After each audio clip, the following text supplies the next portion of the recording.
معاملات کے اندر چلا گیا اور اسے موریثی نظام کے تحت آگے چلایا گیا۔ ناظرین کرام، جیسا کہ ہم نے آپ کو مختصراً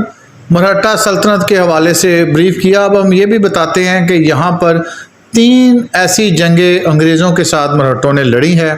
جسے فرسٹ مرہٹہ اینگرو وار کہتے ہیں۔ وہ 1775 سے 1782 یہ 3 سال میں کنٹینیو جنگ لڑتی رہی۔ اسی طرح سیکنڈ مرہٹہ وار جو ہے وہ 1803 سے 1805 2 سال جاری رہی، اور جو تھرڈ مرہٹہ وار تھی وہ 1817 سے 1819 آخری 2 سال رہی۔ ان کے سیاق و سبات کیا تھے وہ آپ سے بتاتے ہیں، آپ سے وہ ایک ڈیٹیل بریفنگ کے اندر جائیں گے، لیکن اس سے پہلے ہم یہ دیکھتے ہیں کہ باجی راؤ ٹو کس طرح ایز اے پیشوا بنا۔ اس کے پیشوا بننے کا جو موروثی نظام تھا وہ رستے میں بریک کیوں ہوا تھا، تھوڑا سا وہ آپ کے ساتھ چیپٹر شیئر کریں گے، کیونکہ اسی سے ہماری جنگ آزادی کی تاریخ کے حوالے سے کچھ ایویڈنس ہیں جو آپ کے علم میں آئیں گے۔ باجی راؤ پیشوا جو مرہٹہ ریاست کے 13ویں اور آخری پیشوا تھے، ان کی حکومت 1795 سے لے کر 1818 تک رہی، مگر وہ کٹ پتلی یا پپٹ رول کے تحت ایز اے پیشوا یا وزیر اعظم تھے۔ انہیں پیشوا کیسے بنایا گیا یہ آپ کی نظر کرتے ہیں۔ 1772 میں مادھو راؤ جو کہ پیشوا تھے، جب ان کی وفات ہو جاتی ہے تو ان کے بھائی نارائن راؤ کو ان کی جگہ پیشوا بنا دیا جاتا ہے، اور 1717 میں اگست کے اندر نارائن راؤ کو ان کے چچا کے بہاف پر، ان کے چچا کی سازش کے تحت اس کے محافظ اسے قتل کر دیتے ہیں، اور یوں پیشواؤں کے انڈیویجول لیول کے اندر ایک مسائل جنریٹ ہو جاتے ہیں، اور ان کا چچا خود کو پیشوا ڈکلیئر کر دیتا ہے، اور ان کے چچا جب خود کو پیشوا ڈکلیئر کرتا ہے تو اسی دوران نارائن راؤ کی بیوی گنگا بائی کے ہاں ایک بچے کی پیدائش ہوتی ہے۔ ان کے بچے کی پیدائش کے اوپر رگھو ناتھ راؤ جو کہ ایز سیلف خود کو پیشوا بنا کے بیٹھ جاتا ہے، بہت سے مرہٹہ سرداروں نے جن کی تعداد 12 کے قریب تھی ایک الائنس بنایا، اور اس الائنس کو اس وقت نانا پھڈ نویس ایک رئیس سے وہ لیڈ کر رہے تھے۔ انہوں نے اس کی پیشوا شپ کو چیلنج کر دیا اور اس نوزائیدہ بچے کو جو کہ ابھی شیر خواں تھا اپنا نیا پیشوا مقرر کر دیا۔ اس طرح مرہٹوں کی اسٹیٹس کے اندر، ریاست کے اندر 2 گروپ بن گئے۔ ایک مادھو راؤ کے چچا جو کہ نارائن کے بھی چچا تھے، رگھو ناتھ ٹو جو کہلواتے ہیں، وہ گروپ تھا، اور دوسرا نارائن کی بیوی کے ہاں جو بچہ پیدا ہوا، اس بچے کو اس وقت کی جو نانا پھڈ نویس گروپ تھا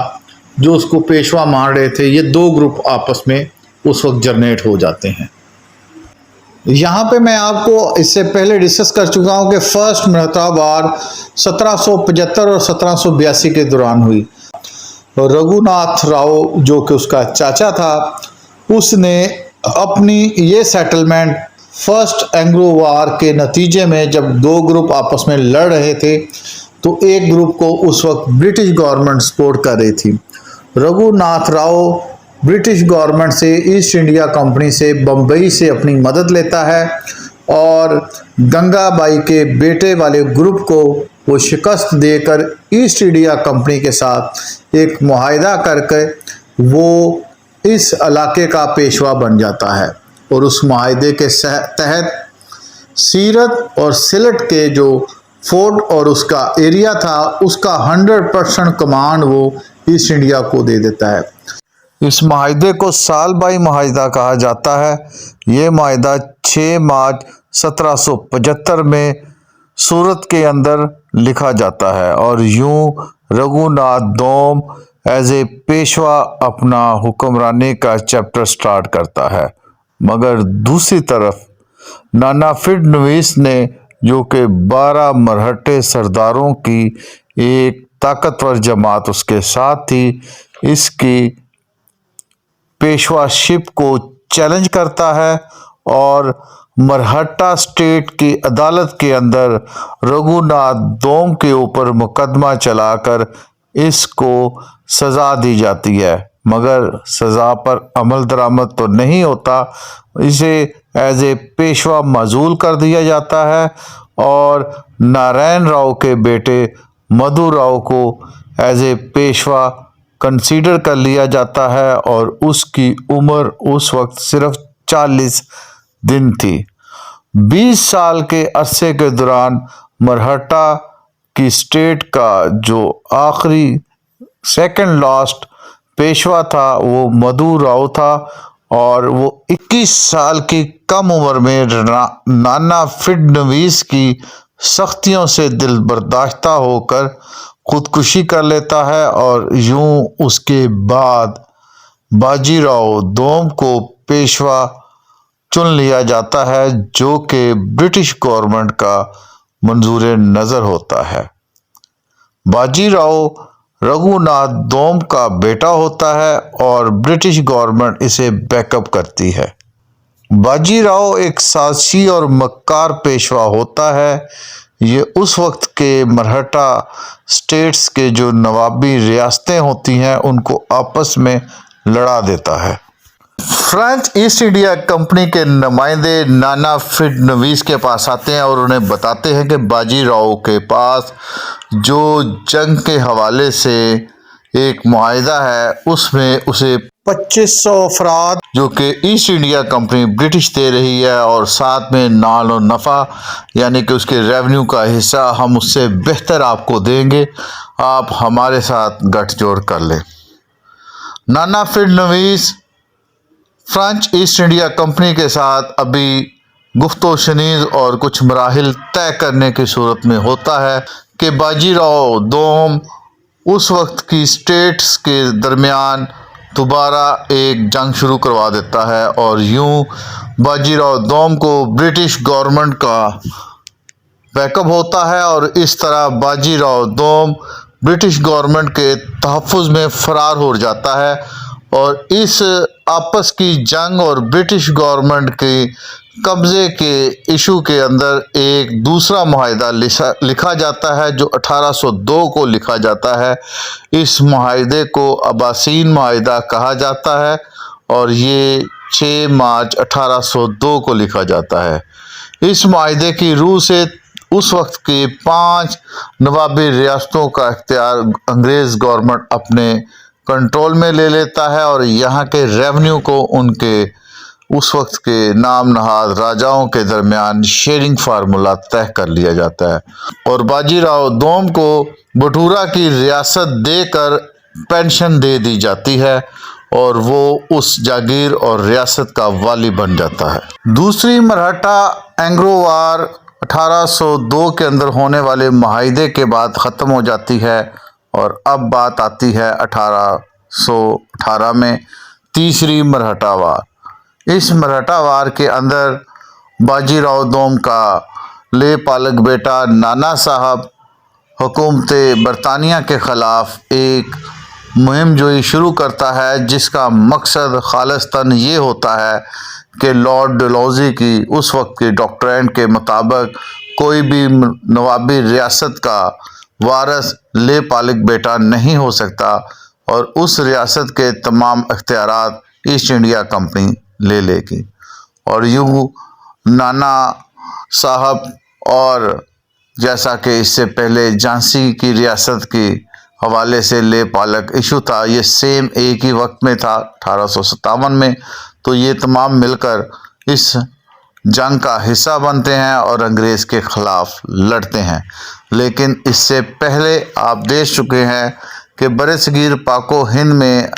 برٹش گورنمنٹ نے جو اپنی سب سے پہلی فیکٹری تھی وہ سورت کے اندر لگائی تھی، اور یہ مرہٹوں کا علاقہ تھا، اور مرہٹا کی 23 ریاستوں میں سے 13 ایسی ریاستیں تھیں جو برٹش کراؤن کے بہت قریب محسوس کی جاتی تھی، سمجھی جاتی تھی۔ انہیں گن سلوٹس کے عہدے دیے گئے تھے جو کہ 21 توپوں سے لے کر 11 توپوں کی سلامی تک کے تھے۔